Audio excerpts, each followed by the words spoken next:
कानपुर से शुरू हुआ आई लव मोहम्मद विवाद का असर शुक्रवार को बरेली में दिखाई दिया, जहां 4 घंटे में ही पूरा शहर हिंसा की गिरफ्त में आ गया। जमकर बवाल हुआ, लाठियां चली, कई जगहों से तनाव की तस्वीरें सामने आई। दरअसल जुमे की नमाज के बाद भीड़ इस्लामिया मैदान की ओर बढ़ी और अचानक बेकाबू हो गई। पथराव, फायरिंग, हालात बेकाबू होते ही पुलिस ने लाठीचार्ज और बल प्रयोग किया। इस झड़प में 10 से ज्यादा पुलिसकर्मी घायल हो गए, बच्चे और बुजुर्ग भी चोटिल हो गए। शहर भर में अफरा तफरी मच गई। आलमगिरीगंज, बांस मंडी, बड़ा बाजार, बिहारीपुर और सिविल लाइंस, हर तरफ बंद बाजार और सन्नाटा। सार्वजनिक परिवहन भी ठप। हालांकि देर रात भारी फोर्स और पीएसी की तैनाती से हालात काबू कर लिए गए। ये पूरा मामला मौलाना तौकीर रजा की अपील से जुड़ा है। उन्होंने मुस्लिम समाज से इस्लामिया ग्राउंड में प्रदर्शन की गुहार लगाई थी। नमाज के बाद हजारों की भीड़ सड़कों पर उमड़ी और ग्राउंड में जाने की जिद पर अड़ गई।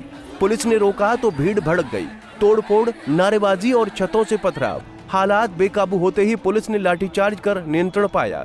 डीएम अविनाश सिंह ने कहा कि जिले में धारा 144 पहले से लागू थी, बावजूद इसके माहौल बिगाड़ने की कोशिश की गई। उन्होंने बताया कि 97 मजिस्ट्रेट, पीएसी और पुलिस फोर्स तैनात है। डीएम ने जनता से अफवाहों से बचने की अपील की। जैसे अभी कुछ दिन पहले जो है कुछ लोगों के द्वारा, एक संस्था के द्वारा जो है जुमे के दिन जो है एक मार्च निकाल कर ज्ञापन देने की बात कही गई थी किसी विरोध के समर्थन में। तो हम लोगों ने पहले ही उनको लिखापढ़ी में बता दिया था कि अगर आपको कोई भी तरह की कार्रवाई करनी है तो आपको पहले लिखित अनुमति लेनी पड़ेगी, क्योंकि धारा 161 जो है बीएनएस वो पूरे जनपद में लागू है और इसके तहत बिना अनुमति के, आप लिखित अनुमति के कोई कार्रवाई नहीं कर सकते हैं। उसके बावजूद आज जो है कुछ लोगों ने जो जुमे की नमाज संपन्न हो जाने के बाद करीब करीब सब लोग अपने अपने घरों को चले गए। तो कुछ जगहों पर कुछ लोग सड़कों पर आए और उन्होंने शांति व्यवस्था को भंग करने की कोशिश किया। इसके जवाब में जो हमारे मजिस्ट्रेट थे, हमारे जो पुलिस के हमारे तमाम सहयोगी गण थे, उन सभी लोगों ने मौके पर कड़ी कार्रवाई करते हुए उनको वापस अपने अपने घरों पर जाकर जाने पर मजबूर कर दिया। स्थिति इस वक्त पूरी तरह से नियंत्रण में है और कहीं कोई किसी प्रकार दिक्कत नहीं। कल एसएसपी अनुराग आर्य ने कहा कि उपद्रवियों ने न सिर्फ पुलिस पर पथराव किया बल्कि गोलीबारी भी की। दर्जनों उपद्रवी हथियारों समेत पकड़े गए। अब मुकदमे गंभीर धाराओं में दर्ज किए जा रहे हैं। हम लोगों के द्वारा लगातार एक्सरसाइज की जा रही थी, सबको बताया जा रहा था जगह जगह बैठक करके कि इस्लामिया में जो अनुमति मांगी गई है वो अनुमति शासन प्रशासन पुलिस के द्वारा नहीं दी गई है।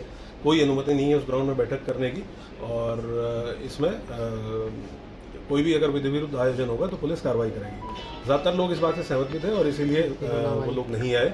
जो लोग वहाँ पे आए, पुलिस के साथ उनके द्वारा जिद की गई, पुलिस के साथ उनके द्वारा बदतमीजी की गई, पुलिस के ऊपर पथराव किया गया, पर्याप्त समझाया गया, वापस भेजने के लिए उनको कहा गया कि आप इससे आगे ना जाएं, इस्लामिया में कोई आयोजन नहीं होगा।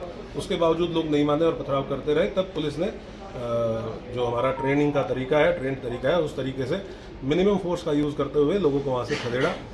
जहाँ जहाँ लोग आ रहे थे उनको समझाया जा रहा था। सब जगह राजपत्रित अधिकारी, हमारे 13 सीओज और 5 एडिशनल एसपीज हर पॉइंट पे लगे हुए थे, इसीलिए कि सबको समझाया जाए, समझा बुझा के वापस भेजा जाए। लेकिन जहाँ जहाँ लोग नहीं माने और उनके द्वारा इस तरह का कृत्य किया गया, वहाँ पुलिस के द्वारा मिनिमम फोर्स यूज़ करते हुए लोगों को वहाँ से भगाया गया है।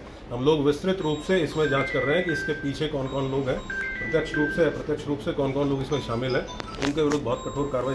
वहीं बरेली में भड़की हिंसा के बाद इत्तेहाद-ए-मिल्लत काउंसिल के अध्यक्ष मौलाना तौकीर रजा सवालों के घेरे में है। आरोप है कि उन्हीं की अपील और उकसावे से ये बवाल भड़का। योगी सरकार ने साजिश एंगल से जांच शुरू कर दी है। सूत्रों के मुताबिक तौकीर रजा को देर रात पुलिस ने निगरानी में लेकर दूसरी जगह शिफ्ट कर दिया। हालांकि इस मामले को लेकर तौकीर रजा ने सरकार और पुलिस पर उल्टा आरोप लगाया है। पुलिस और प्रशासन, हुकूमत सख्त मुसलमानों की मुखालफत पे आमादा है और मुसलमानों को अल्लाह और रसूल का नाम भी लेने देने के लिए तैयार नहीं है। इसके खिलाफ जितना दबाया जाएगा ये मामला उतना उभरेगा।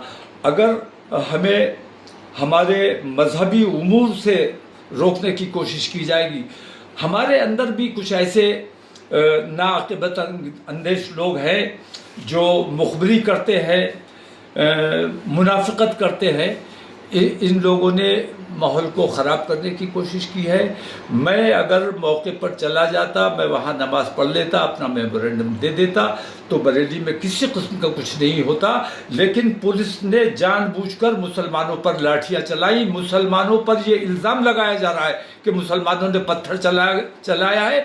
ये बिल्कुल झूठी बात है। मुसलमानों ने कोई पत्थर नहीं चलाया है और मुसलमानों को ज़दोकोब किया गया है। ये पहला मौका नहीं जब तौकीर रजा का नाम हिंसा से जुड़ा हो। 2010 के बरेली दंगों में भी उनका नाम आया। अदालत ने उन्हें मुख्य साजिशकर्ता कहा और भगोड़ा घोषित किया। बाद में सुप्रीम कोर्ट से राहत मिली, लेकिन उनकी छवि पर दंगा भड़काने वाले नेता का दाग गहराता गया। उस वक्त उन्हें गिरफ्तार कर जेल भेजा गया था, लेकिन राजनीतिक दबाव में राहत मिल गई। राहत के बाद भी तौकीर रजा भड़काऊ भाषणों से सुर्खियों में बने रहते हैं। बरेली हिंसा पर सीएम योगी आदित्यनाथ ने भी सख्त तेवर दिखाते हुए प्रतिक्रिया दी है। उन्होंने कहा कि आपने देखा होगा कि बरेली में क्या हुआ। वो मौलाना भूल गया कि शासन किसका है। हमने कहा न जाम लगेगा न कर्फ्यू लगेगा, लेकिन सबक ऐसा सिखाएंगे कि आने वाली पीढ़ियां भी दंगा करना भूल जाएंगी। पंजाब केसरी टीवी के लिए बरेली से मोहम्मद जावेद खान की रिपोर्ट। हमसे जुड़े रहने के लिए हमारे YouTube चैनल को सब्सक्राइब करें और नई वीडियो की नोटिफिकेशन के लिए बेल आइकॉन को दबाएं। अगर आप ये वीडियो Facebook पर देख रहे हैं तो लाइक जरूर करें और ज्यादा से ज्यादा शेयर करें। धन्यवाद।